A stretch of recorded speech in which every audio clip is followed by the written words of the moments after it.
Bonjour, je nous retrouve sur Mafat. Alors je vous montre où je suis sur une crête entre Malheur, Gata Malheur c'est derrière moi, et une grande place qui est derrière là-bas. Là je suis juste à côté de ce qu'on appelle le plateau de l'îlet de Gousse, plateau de Gousse pardon. Donc je voulais prendre 2 minutes, peut-être même un petit peu plus, pour causer. Je vais m'asseoir parce que là sur la crête il m'a échappé, il y en a 400 mètres en bas. Donc euh, en fait, je m'avais pas forcément prévu de causer aujourd'hui. Bam hein. Mais bon, comme je viens de passer chez Benoît Boyer, là, le gîte Le Pavillon. Benoît Boyer, en fait, pour l'anecdote, c'est le premier Boug, son marmaille l'a fait ingénieur, le premier Mafaté l'a fait ingénieur. C'est un entrepreneur, plus quelqu'un, quand je travaillais à Mafat sur les questions d'eau, d'énergie, enfin tous les sujets qui sont liés à la société mafataise et à la qualité de vie des Mafatais, si on peut dire ça comme ça, qui était vachement présent dans le réseautage, dans le lien avec les habitants, quand il fallait faire des réunions, enfin voilà. Et puis là, on causait du dernier sujet qui fait le buzz, c'est la loi Elan. Il y a eu une réunion la semaine dernière avec le maire de la Possession qui est venu causer avec les habitants, et notamment à Malheur, c'est mal passé, mais je redirai un petit mot sur Malheur. Enfin, et en fait, là, ce qui se passe, donc les technocrates des ministères de la Direction générale des collectivités ou qui pondent des projets de loi, ils sont un petit peu, ils aiment bien les blagues. Il y a 2 grandes lois récemment ces dernières années, qui sont sorties sur tout ce qui est politique d'aménagement de territoire et plan local de l'urbanisme. 2014 loi Allure, 2016 loi Elan. Et en fait, si ces mots portent une dynamique, finalement, c'est plutôt des éléments de freinage des projets de développement. Alors, il y a une raison objective qui justifie qu'on veuille maîtriser le développement, préserver les zones agricoles, préserver la biodiversité, les espaces naturels, etc. Ça, c'est très positif. Enfin bon, pour venir sur le cas particulier de Mafat, en gros, ça veut dire que là, pour les prochaines années, la perspective, c'est qu'on bloque toute possibilité de construire et d'aménager en respectant le code de l'urbanisme et donc les principes d'autorisation en fait. Et c'est surtout dans l'application en fait, ce qui est un peu embêtant, ouais, je vais utiliser ce mot parce que je suis pas vraiment en colère, et c'était l'objet de notre discussion avec Benoît. C'est que tout de Moon Mafat, aujourd'hui, il subit un certain nombre de contraintes qu'elle est vraiment préjudiciable.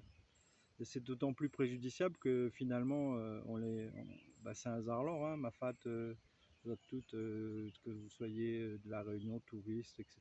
Vous aimez venir ici, c'est un endroit qui est magique, magnifique. Et mettez-vous à la place des Mafatais. Aujourd'hui, les gars, ont problème pour gagner de l'eau, problème pour avoir de l'électricité.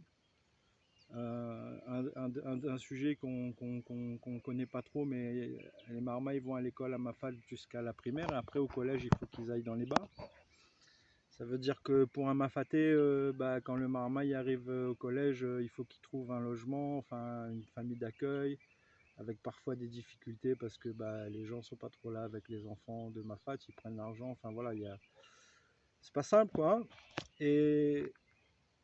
Et pour faire simple, en fait, et c'est ce que j'évoquais avec Benoît, c'est pour ça que moi je vais peut-être me réinvestir là-dedans, un peu dans la logique dans laquelle je suis de renaissance du génie réunionnais. C'est que hier j'étais à une conférence de Gilles Bessières super intéressante, Racine CAF, sur le réenchantement, enfin la réémergence du CAF, non pas comme quelque chose, voilà, parce que le CAF, c'est ce que j'explique dans mon livre, c'est une part importante de la communauté réunionnaise, et dans une communauté, quand une partie de la population est en difficulté, et c'est le cas pour Mafat, c'est toute la société en fait qui est en difficulté.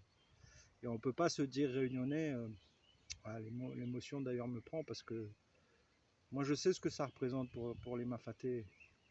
Moi quand je travaillais ici, il y a eu des réunions, c'était très tendu quand vous avez plus d'eau chez vous et que les représentants de la commune viennent et qu'il y a des solutions qui ne sont pas forcément faciles à trouver. Et ce qui est un peu embêtant, et c'est ce sur quoi moi ce que j'évoquais avec Benoît, cette logique de médiation et d'empowerment, c'est ce que j'évoquais hier dans la conférence avec Gilles Bessières, c'est que aujourd'hui vous avez plein de gens qui sont un peu des gens plutôt fragiles par leur construction, parce que une difficulté à discuter, à dialoguer, à défendre leur propre point de vue. Enfin bon, il y a beaucoup de choses qui sont liées à l'histoire et l'anthropologie réunionnaise, si je peux dire ça comme ça, qui font que les gens ont du mal à être maîtres de leur destin, tout simplement. Et c'est délicat quand vous êtes comme ça, confronté à des choses de base, la difficulté pour avoir de l'eau, de l'électricité, enfin voilà, tout ce qui fait que bah, vous et moi, on puissions vivre dans des conditions dignes, en fait. Cette difficulté à faire communauté et à se mettre autour d'une table et à discuter, parce que moi j'essaye maintenant de plus être dans ces logiques de dire c'est la faute de l'un, c'est la faute de l'autre. Voilà, j'étais directeur du CIDELEC depuis 2002, on a discuté, échangé sur cette nécessité de repenser pour l'électricité qui avait été mise en place dans les années en 85 par Pierre Lagourgue. Il y avait une nécessité de relancer le programme d'électrification dans un cadre plus normé.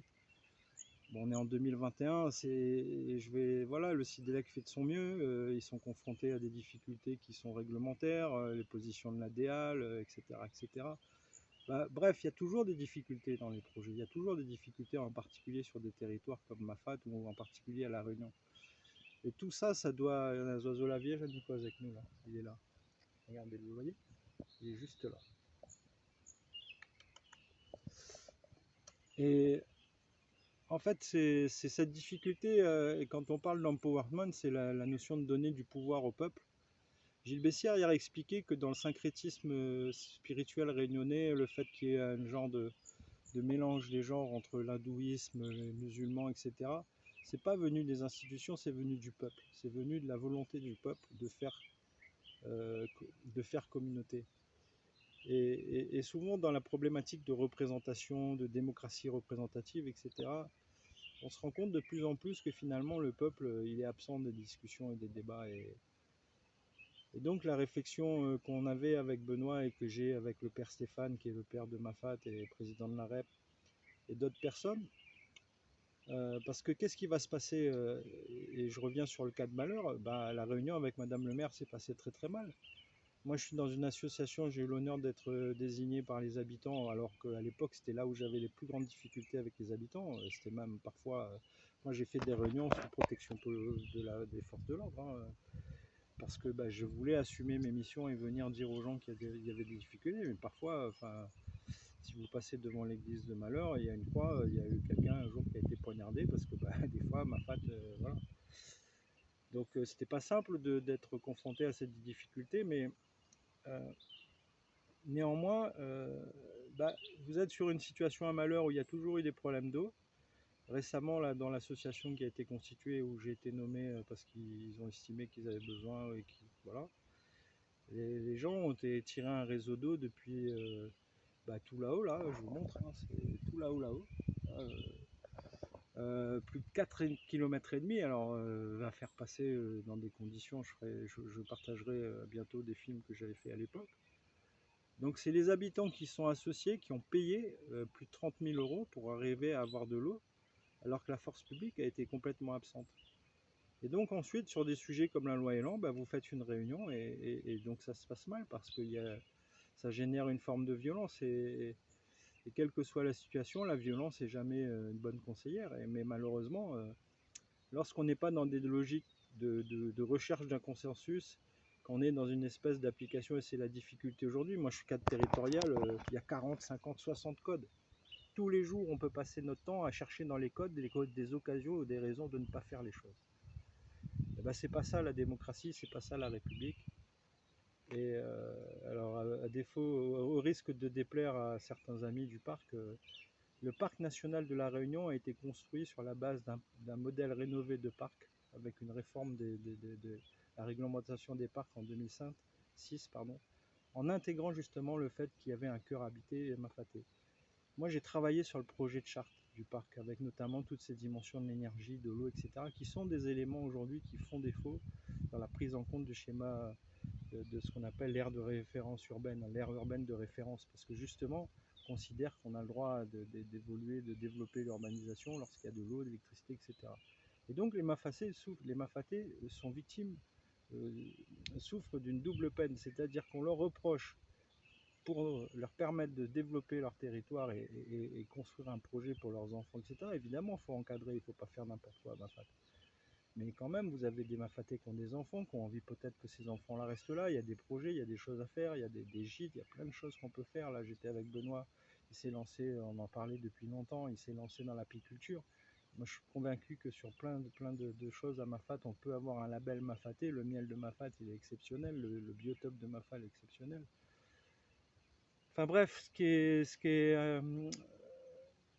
voilà, le sujet aujourd'hui, c'est comment on se met autour d'une table et comment toutes les personnes qui ont une responsabilité publique arrivent à se dire, voilà, j'ai la contrainte, le cadre, la réglementation, ok, mais où est l'esprit des lois là-dedans?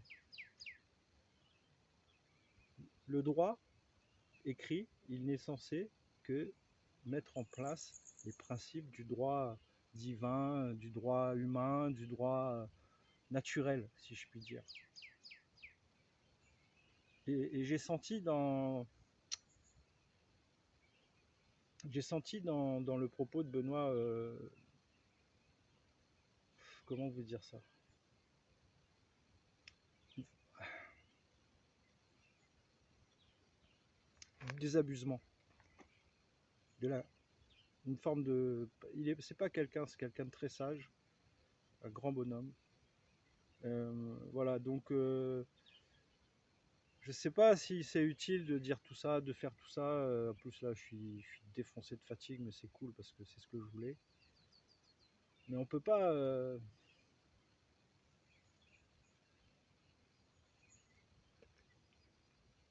On peut pas laisser les gens dans des situations comme ça. On peut pas juste se dire voilà, Mafate, c'est super, et laisser des situations. Alors excusez-moi, l'émotion, c'est aussi la fatigue et tout. Hein, c'est pas. Mais on peut pas, et c'est vrai pour nous, c'est vrai pour la Réunion, c'est vrai pour la Palestine, c'est vrai partout dans le monde. On peut pas comme ça, en tant qu'humain, ne pas être en capacité de faire valoir notre conscience, notre capacité de raisonnement et surtout notre capacité à faire communauté, se mettre autour de la table, et surtout à la Réunion où et je finirai là-dessus, où notre histoire elle est construite autour de notre capacité, malgré, malgré nos différences de vision, malgré nos différences spirituelles, malgré nos différences de position, à créer, à faire réunion justement, à faire consensus.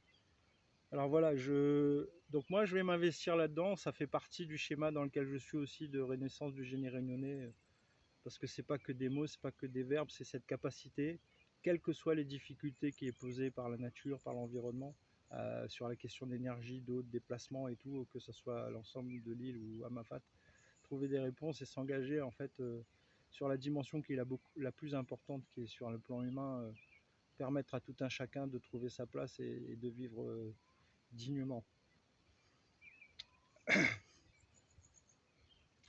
Donc, vous commencez à me connaître, vous excuserez l'émotion parce que on ne peut pas faire les choses si on ne fait pas avec le cœur. Quel que soit son statut, on peut pas laisser, on peut pas rester sur une situation où autant de gens sont dans la difficulté, que ce soit à Mafate ou dans les bas. Ça c'est, on n'a pas le droit d'accepter ça. Donc voilà, je l'accepte pas et c'est un peu le schéma dans lequel je suis. Si je viens m'éprouver encore une fois dans la montagne, c'est pour devenir, comme je l'ai dit, le meilleur de moi-même et être, mettre tout mon savoir, toutes mes compétences, mon expérience au service de quelque chose qui m'élève. C'est le, le sentiment d'être un humain éveillé qui soit sensible à ses congénères, en ayant conscience que j'ai la chance d'être peut-être privilégié et que ça doit être quelque chose qui doit servir l'ensemble de ma communauté. Allez, nous retrouve, tout va bien.